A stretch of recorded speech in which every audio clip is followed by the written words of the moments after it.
And then he says, and finally, the least of it is what is done out of fear of others' scornful gaze. Right? In other words, you do it, that's the least of the riya. You do it just because you don't want people to say, he's a bad person or something. So he says, it is cured by knowing that had all creation joined forces to oppose you or support you, they would not be able to without His permission, Allah. Indeed, He alone possesses rewards for your actions in your two abodes. In other words, in dunya and akhirah, it's Allah alone. It's also cured by maintaining awareness of its harm, which results in detesting it and thus causes it to pass.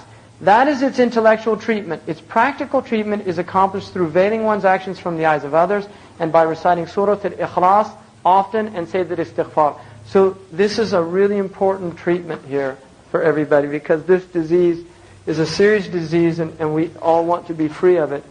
And so the first one is doing things, veiling your actions. This does not mean that you should not do actions in front of people, but it means that you should also, out of fear of riya, if you're able to do it when people aren't there, it's better to do it that way. So if you're going to donate money, it's better not to do it in front of people. Although, the ulama say if your intention is to encourage other people, it's a good thing. So it has to be weighed in mind. You have to look into your heart, what you want. If you want to show off that you're the one giving the $10,000 donation or $5,000 donation, then you do it secretly. But if you really don't feel that, you want to encourage others, something like that, then it's permissible. So you have to watch your own heart and guard it. And this is a very subtle matter. So avoiding doing things, night prayers, right? Doing night prayers where people aren't going to see you, where people aren't going to reciting the Quran, doing dhikr, things like that. And even though the ulama do say that for scholars it's better to do these things also where people see them, to encourage them and to give them that. It's also a danger for people of knowledge, because they are as susceptible or often more susceptible to this disease than other people, right? Because of the nature of their position and things like that. Now the other thing is Surah Al-Ikhlas. Ikhlas, if you look at the actual meaning of the word, Ikhlas comes from a word khalusa, which means to be pure. And it relates to honey, pure honey, leban khalis, pure milk. Leban khalis is leban that has nothing's come into it. It's pure, right out of the udder. So it hasn't been contaminated by anything. And that's what the deen al-khalis to Allah is, that which is not contaminated with riya. That you worship Allah and there's no contamination of riya, of hidden shirk, of doing it for other than Allah's sake. And the mukhliseen are the people that do that. Now if you look in the Quran, there's two words that are used.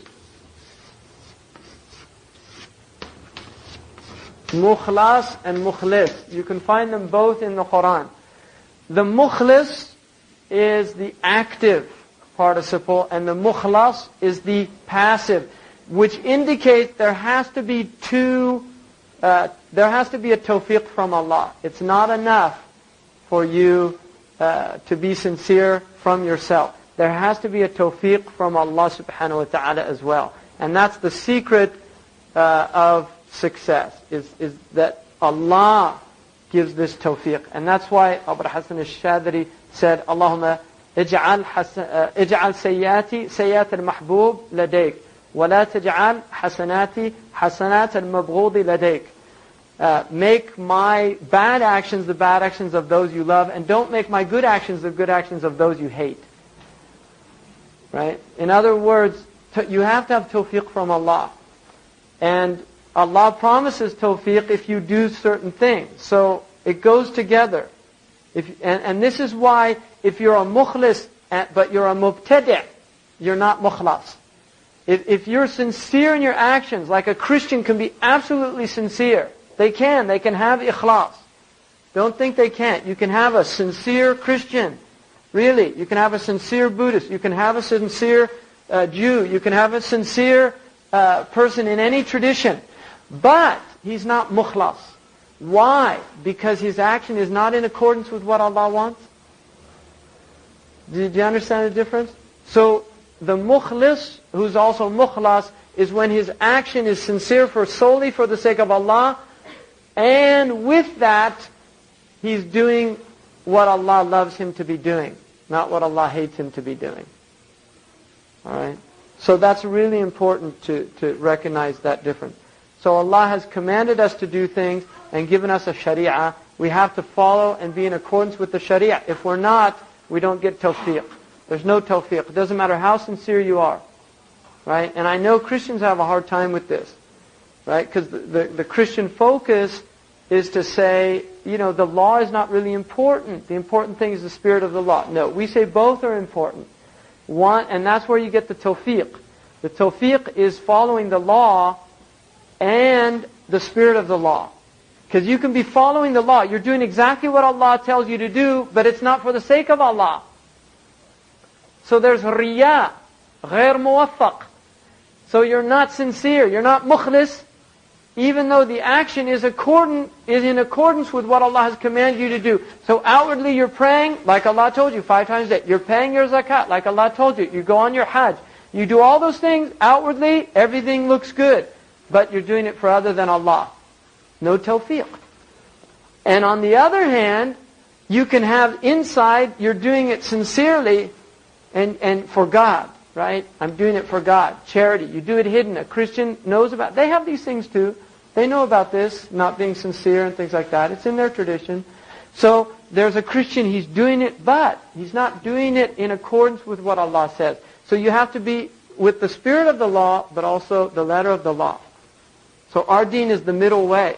The Jewish way is a focus on the law, forget the spirit of the law. The Christian way is focus on spirit of the law, forget the law. So they're both wrong. One's maghdub alayhim and the other's dallin. Mukhlas is a passive. And mukhlis is an active.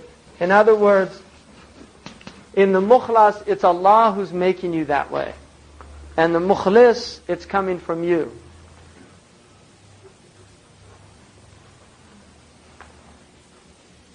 So doing Surah Al-Ikhlas, the word Ikhlas comes from akhlastu or akhlasa, which means literally to make pure.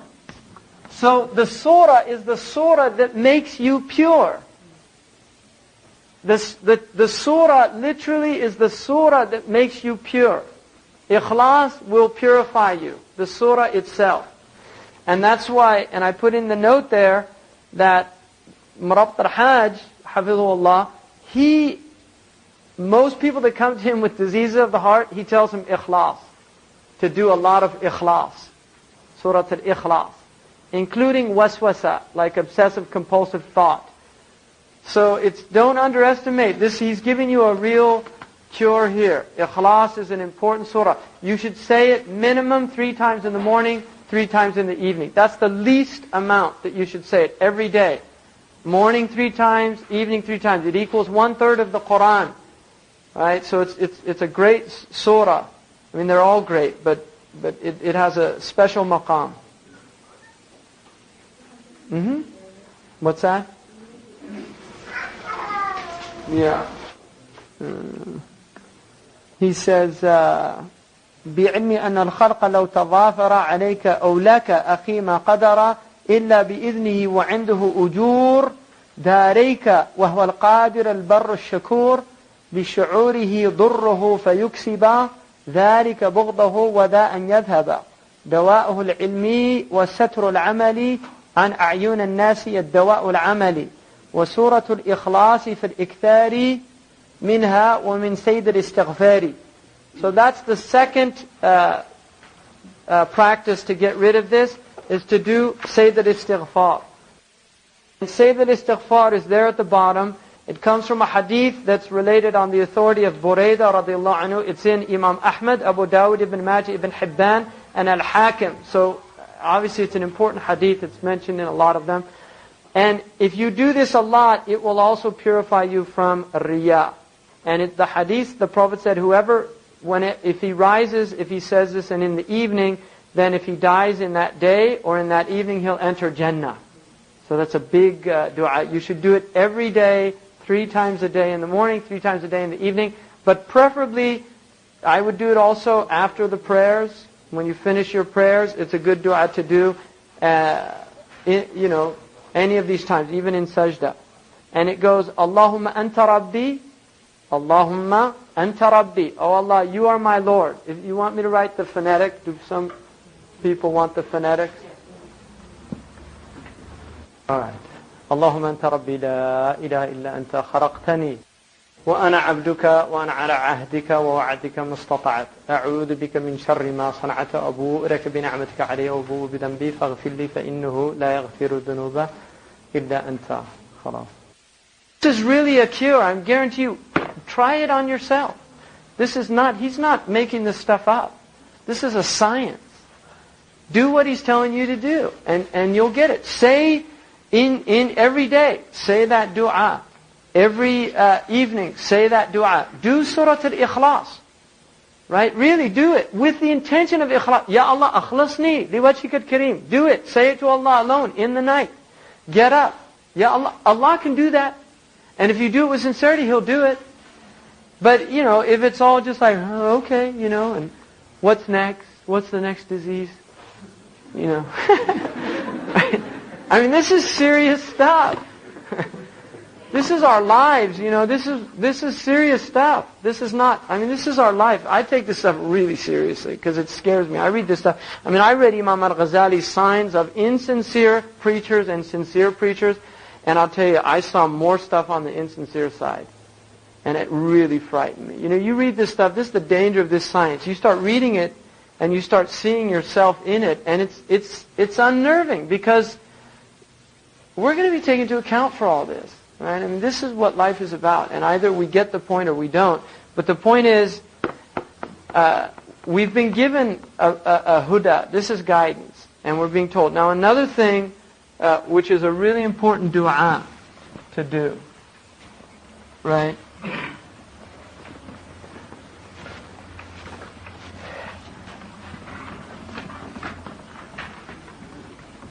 And he doesn't mention it in here, but Sidi Ahmed Zarruq mentions it in the Nasiha.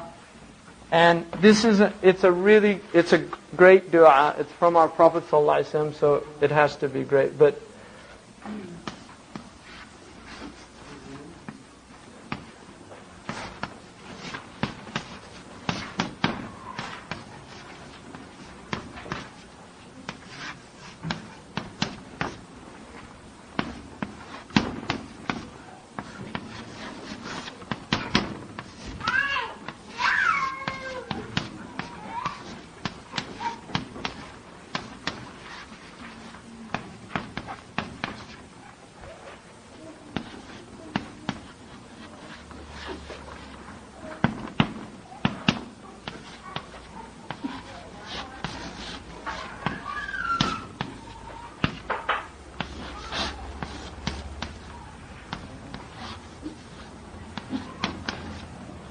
to do this 3 times in the morning and 3 times in the evening. This is prescription drugs, right? With no side effect. No side effect. No, it has primary effect. Oh Allah, Allahumma inni a'udhu bika an ushrika bika wa ana a'lamu. I seek refuge in you, that I should associate with you and I know it. In other words, shirk, riya. This is a dua for isti'adha min al-riya. And the Prophet ﷺ did this. So, Allahumma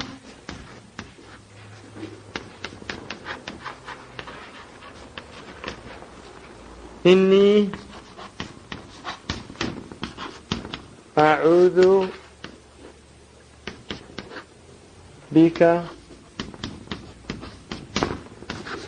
an ushrika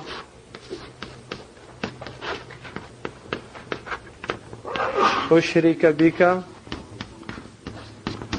وأنا أعلم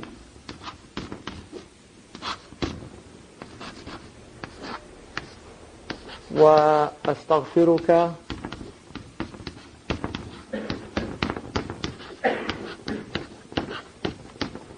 من كل.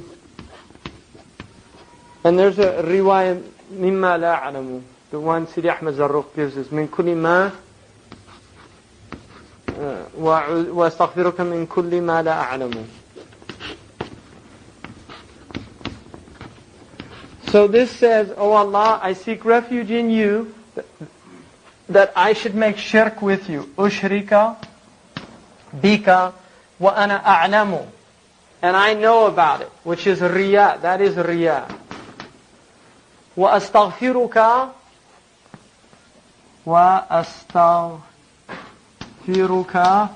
min kulli ma la a'lamu. And I ask forgiveness for anything that I'm not aware of. Because there's shirk that you're not even aware of. In other words, riya is very subtle, and it gets more and more subtle as the more you work on yourself. Alright? So, and I mentioned the story, one of the Salaf used to pray for 40 years. He prayed every day in the first line, and one day he was late, and he didn't want to go in because he didn't want people to see him in the later lines. And he said that he realized 40 years he was just showing off. And so he repeated all of his prayers for 40 years. Now the ulama use that example just to say, sayyat hasanat al-abrar, sayyat al-muqarrabin. The good actions of righteous people are the bad actions of people that are in the presence of Allah. So it just gets finer and finer. And so I wouldn't, what we really worried about is literally, we're conscious of it. And we just have to ask Allah to forgive us for anything we're not conscious of. And that's what this dua is. And it's from the Prophet ﷺ. So in it is a shifa. وَنُنَزِّلُ مِنَ الْقُرْآنِ مَا هُوَ شِفَاءٌ وَرَحْمَةٌ لِلْمُؤْمِنِينَ. We reveal in this Qur'an what is a shifa, a healing for the hearts, and a rahmah. Right? Shifa'un lima fi sudur. Right? It's a shifa for what's in the hearts. The Qur'an is a shifa. وَنَشْفِي صُدُورَ قَوْمٍ مُؤْمِنِينَ. And we cure, Allah says, nashfi صُدُورَ وَيَشْفِي, the Qur'an, وَيَشْفِي صُدُورَ قَوْمٍ مُؤْمِنِينَ. And the Qur'an cures the hearts of believing people. Right? So, the heart can be cured, and this is one of the du'as. Because the Qur'an tells us to, وَمَا أَتَاكُمْ الرَّسُولُ فَخُذُوهُ. What the Prophet gave you, take it. So he gave us this, so it's a really good du'a to do every day, at least 3 times a day. And then he says, and this is really, look at this. He says, لِزَمَنِ الْقَلْبِ مِنَ الرِّيَاءِ يُلْفَى دَوَاءً أَيَّمَا دَوَاءِ. As for the chronically diseased heart that results from constantly showing off by doing good works, even it will find a cure in this. And what a cure. So he's letting you know this is a serious treatment for this disease. Alright, so people believe it and practice it, and inshallah you'll see the results of it, bi'idhnillah. And then he says, أَمَّا الرِّيَّا بِسَتْرِ ذَنْبٍ أَوْ خَنَا فَوَاجِبٌ كَمَا إِبْنُ زُكْرِ بَيَّنَا. He's saying, as for hypocrisy, and here riya is closer to a type of hypocrisy that relates to veiling your wrong actions, hiding your faults. This type of riya is a riya that is wajib, according to Ibn Zukri. In other words, if somebody says to you, did you ever drink alcohol? You say, I never drank alcohol. If somebody asks you, did you ever steal? And you made tawbah from that. Then you say, no, I never did that. He's saying that that's something that's not riya. That's actually that's actually really important. It's a wajib. It's not considered a lie by Sharia. And I'll tell you why. My note there is that this is in fact a type of riya if the person desires others to consider him better than he is by concealing his misdeed from them. In other words, it becomes riya when you're doing it because you want people to think you're better than you really are. But it is an obligation to conceal one's wrongdoing, not for this reason, but so that misdeeds are not taken lightly by the community. Because you see, if I don't know that you've drinking alcohol, and I say, have you ever had alcohol? And you say, yes. I say, oh, then I'm not that bad, you know. You see, it kind of, it lessens the whole enormity. Because kabira means enormity. The word in English language, enormity, means a great evil. It's very similar to kabira. Kabira is an enormity. You don't want to make little of enormities. You want the society to actually respect. And I just added in there that although, because if people freely admit their transgressions, this leads to complacency and lack of shame. And although there's an obvious hypocrisy inherent in this, it is really a type of homage that vice pays to virtue, in order that virtue can act as a deterrent to the inurement of deviation in the social arena. In other words, you know, vice, in a healthy society, virtue is the norm, is the ma'ruf, and vice is the munkar. In an unhealthy society, the opposite occurs. So when you have a healthy society, vice has to pay homage to virtue by hiding itself. Do you see? So it's really, it's not a hypocrisy, it's a respect for virtue. And that's why the Sharia is honoring it. And the danger, see, this is what like Freud said. Now, this is all hypocrisy, and really you're all seething with sexual lusts and with desire and all these things. So just let it all come out and you'll be healthy. And now, you know, welcome to 1998, right? Seriously. Where it's all, I mean, unbelievable. Newsweek, you can't really even read it now. It's the last few issues are unbelievable. The stuff, and there's no shame. None. I mean, this guy Will, writing, it's pornographic, and he's like a conservative commentator for Time or Newsweek or something. And there's no shame, because they're no longer paying homage to virtue. They don't even have the shame to hide it all. It's all like, the problem here is not what he was doing in the room. That's all fine. There's no big deal. The problem is he lied about it. I mean, this is really the whole, you know, so it's become all sick and perverse. And even some people are saying, well, big deal, everybody lies about that. You know, it's not like lying about something really big. But it is big, it's an enormity. How did it become such an insignificant thing? Because in this culture, in the 1960s, in most cities in the United States, if an 1960s people, if an unmarried girl got pregnant, she disappeared. She disappeared from the community. And about 7 or 8 months later, she showed up again. And they say, oh, well, she went off, you know, to stay with her grandparents. What she did was they sent her to a place to have her baby, and then they put the baby up for adoption. She came back into the community, and nobody knew about it. Because there was shame. That's 1960s. You know, seriously, that's not that long ago.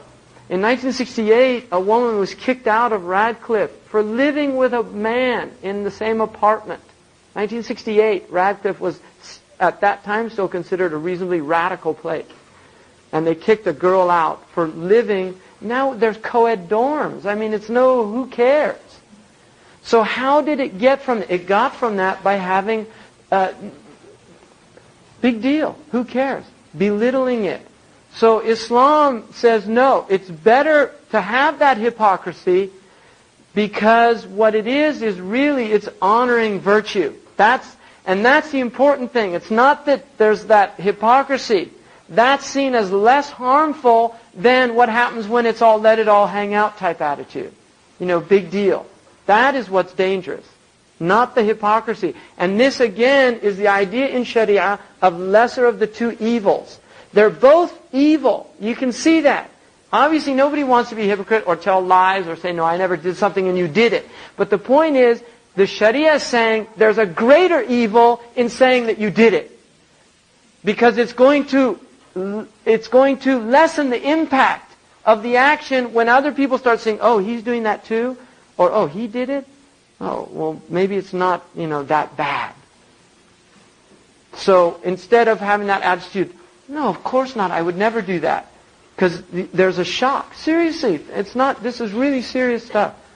And this is how the Muslims viewed the world, right? Is that there was shame, right? But you're saying that the intention is important. I mean, you're not lying to show yourself as a better person. Right. What you're doing is you're trying to, what you're doing is you're recognizing you don't want this other person to lessen their fear and their disgust in the wrong action. That's the important thing.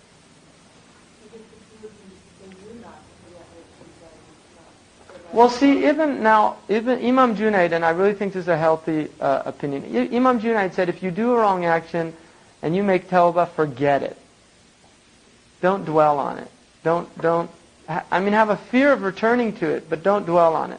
Because what that does, it results in guilt. It results also in a type of despair, and it results in a feeling of self-loathing, right? And you really shouldn't. Those aren't healthy feelings. They're not.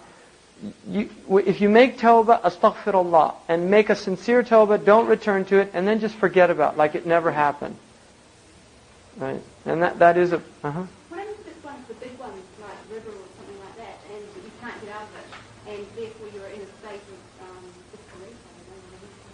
Well, you're not. If somebody's in an enormity like a riba, that's not kufr. It is an enormity, and it's a bad one. And it shouldn't be taken lightly at all. But it doesn't take you out of the pale of Islam. You're still within the fold of Islam. It's an enormity. If you've gotten yourself into that situation and it's not easy to get out of it, right? Then you have to make tawbah and do whatever you have to do to get out of it. In other words, begin that process and make the tawbah, get out of it. Once you're out of it, you make, khalas. Tatub ila Allah subhanahu wa ta'ala. And tawbah has to be sincere. And the signs of sincerity is real remorse. You have nadama, that you leave it immediately, and you make the intention never to return to it. If you do that, khalas, that's a tawbah, and you should have a good opinion of Allah when you make tawbah. Like, I'm so horrible, I'm miserable, Allah will never forgive me. No, Allah tells us not to think like that. And that's like a Christian disease. A lot of Christians fall into that despair. It's interesting, there's a lot of complexity in Christianity, because they do have that tendency, and then the other tendency, like the Baptists, in Baptist Christianity, you can be the most outrageous person and really completely be convinced you're saved. And there's Baptists that are like that. That's why Baptist ministers, it's kind of this notorious thing, the Jimmy Swaggart syndrome, is that they really can do these horrible things and then get back up on the pulpit, and it's not a shock to Baptists. It's because devil got you that time, you'll get him the next time, You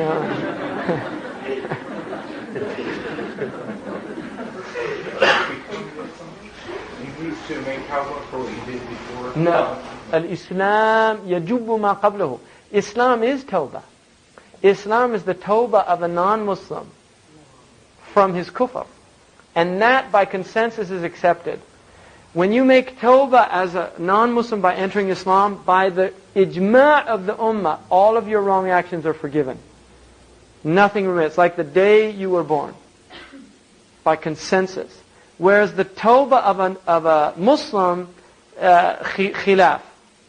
In other words, if Allah wants, He can accept it. If He doesn't, He can reject it. But you should have a hope that He does, because we have rajat. But don't be absolutely certain. In other words, that'll put fear in you from not returning to it another time. All right?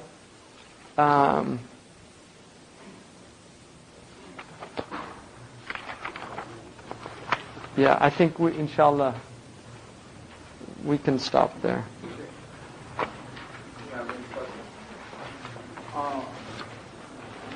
I hear people say that when you take shahada, that all your bad deeds become good deeds.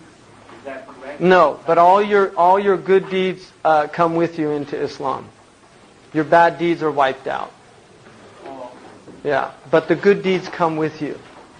So anything you did good before Islam, it comes with you into Islam. That's why you don't lose anything, you just gain. Uh-huh. We were talking about how Allah has, that He gives good and then He also brings evil. And I didn't understand how evil comes from Allah. That's a really good point. we don't say that Allah brings evil, but we say that Allah, within the decree of Allah is good and evil. In other words, Allah has measured out good and evil. It's going to exist. But the hadith, the Prophet's dua of the Prophet, he said, "Al-khayru kulluhu bayna yadayk, wa-sharru la ya'udu ilayk." All of good, it comes from you, and evil does not return to you. So while Allah has created a world in which He has allowed evil to exist, we don't attribute evil to Allah, even though we believe that it is Allah who measured it out. In other words, Allah has given... See, evil can only exist, interestingly enough, with human beings. It can't exist in the animal kingdom. It can't exist... If a lion eats a baby, it's not an evil act. There's no moral compunction there for the lion not to eat the baby.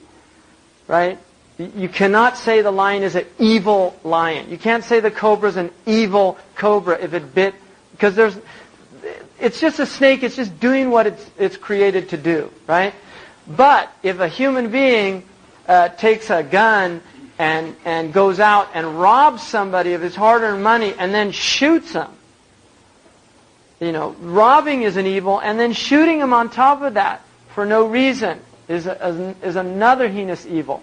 Now, what we say is that Allah created the human being and gave him the ability to choose, and then measured out for him what he was going to choose. In other words, Allah subhanahu wa ta'ala, has measured out that person would, at that point, choose to do that act. And he's fully responsible for it. And Allah allowed him to do that. In other words, empowered him to do it. Because it was Allah's qudra that enabled him to carry out the act. And it was Allah's mashi'ah, right? His providence and His will that allowed that person to will what he wants. وَمَا تَشَاءُونَ إِلَّا أَن يَشَاءَ اللَّهُ. You don't will anything except Allah wills it at the same time. I wanted to do, like I wanted to go and do something harmful to somebody over here. And I start walking, now my mashi'ah has started. But if Allah doesn't want harm to come to that person, right, and the person gets a heart attack, drops dead on the way, He willed something, but Allah didn't will it. So anything that you actually do can only be done if Allah wills it as well. And that is when it's tawfiq, when what you will is what Allah loves, and it's khudlan when what you will is what Allah hates. Do you understand? So Allah is the muwaffiq and He's the khadim. But you're ultimately the one who is doing the evil. We don't attribute the evil to Allah, but we admit that Allah has measured it out in the world. It's part of the qadr of Allah. Allah has allowed evil to exist in the world. So it is part of His creation. It's part of His creation, exactly. And then in the action, which is bad, results in evil. Well, not results in evil, but the consequences of our actions. We're responsible for. Absolutely. Yeah. Whether it's evil or good. But it's Allah's qadr. He measured it out. In other words, without Him creating a world in which human beings could choose good or evil, no evil could exist. So ultimately you say, had Allah not willed it, there would be no evil. But it doesn't return to Him. We don't attribute it to Him. Do you see what I mean? Yes, how do you know that there is a rida of Allah in your action and a huzun of Allah? How do you know what? How do you know that there is Allah, like your will and Allah's will at that particular moment you're going to an action is there? If it's in the Sharia. If it's not in correspondence with Sharia, then there's no tawfiq. But if what you're doing is done with ikhlas, sincerity, and it's in accordance with Allah's laws, then there's tawfiq. That is tawfiq. That's what muwaffaq means. Somebody who their actions, what they will, is what Allah loves them to do. But in everyday life, whenever you want to do something, you don't know Sharia view of everything you're doing. You should. وَيُقِبْرُ الْأُمُورَ حَتَّى يَعْلَمَ مَا اللَّهُ فِيهِنَّ بِهِ قَدْ حَكَمَ. Ibn Ashir, he stops everything until he knows what the hukum of Allah is. You should never engage in anything that you don't know what Allah has willed in it, has decreed.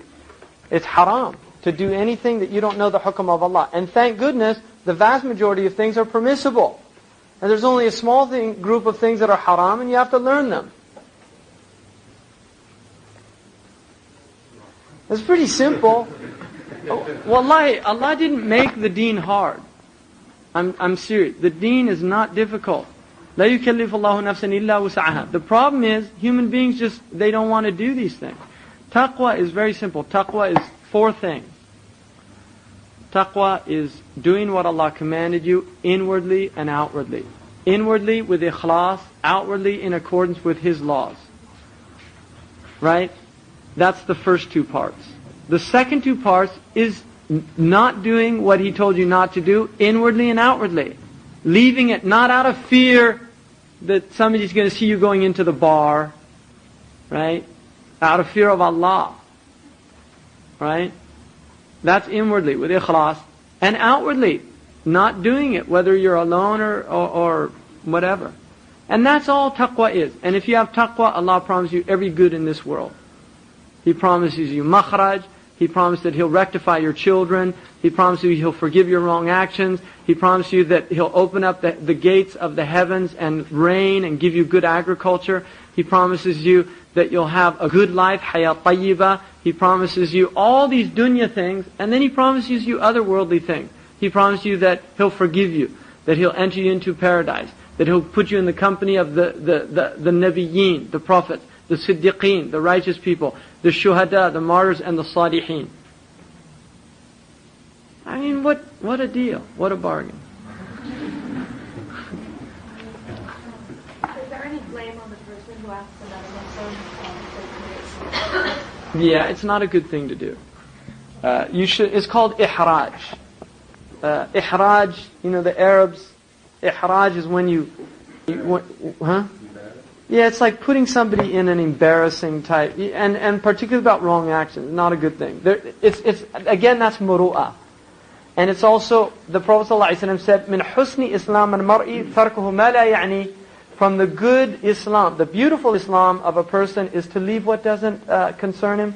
It's no concern of yours what he does in between him and Allah. And it's better not to know it because one, you'll think badly of. I mean, Imam Malik radiyallahu anhu, they asked him how old you were. He said, "Ya'nik." Is it any concern of yours? And he was asked about that, and he said, "Look, if you tell them your age, either they'll say, 'Oh, I thought you were older,' and so they belittle you, or they say, 'Oh, I thought you were younger,' right? So you can't win." What about in the case of marriage? No, that's different because there's a concern, right? I mean, if you're getting married, there is a concern, and age is one of the concerns of marriage. It's a perfectly valid reason for a man to be concerned about the age of a woman because there's things that relate to marriage and that, and also the woman with the man. That's why it's not permissible, for instance, to dye your hair. If you have gray hairs, and go and dye your hair and then go to the woman and present yourself as a shab, and then she marries you and suddenly, she starts seeing the roots, right? Sorry, I meant in regards to vice. Oh, well, yeah, that's a big problem. And vice.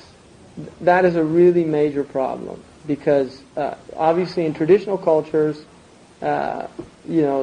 people knew good people, good families from bad families. I mean, it was just a known. In most Muslim cultures, a good family, you just knew that they weren't doing bad stuff. Unfortunately, now that is no longer true. Good families, bad families, it doesn't matter. There's a lot of people that have fornicated. There's a lot of people that have taken alcohol, taken drugs, taken things. And especially nowadays, it's very serious because there's diseases that relate to this. There's a lot of repercussions in that. And so I think that there's a valid concern there.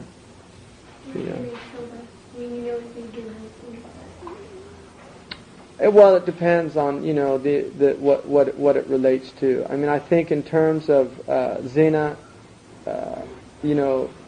people have a right to know if they're getting into a marriage, the condition of.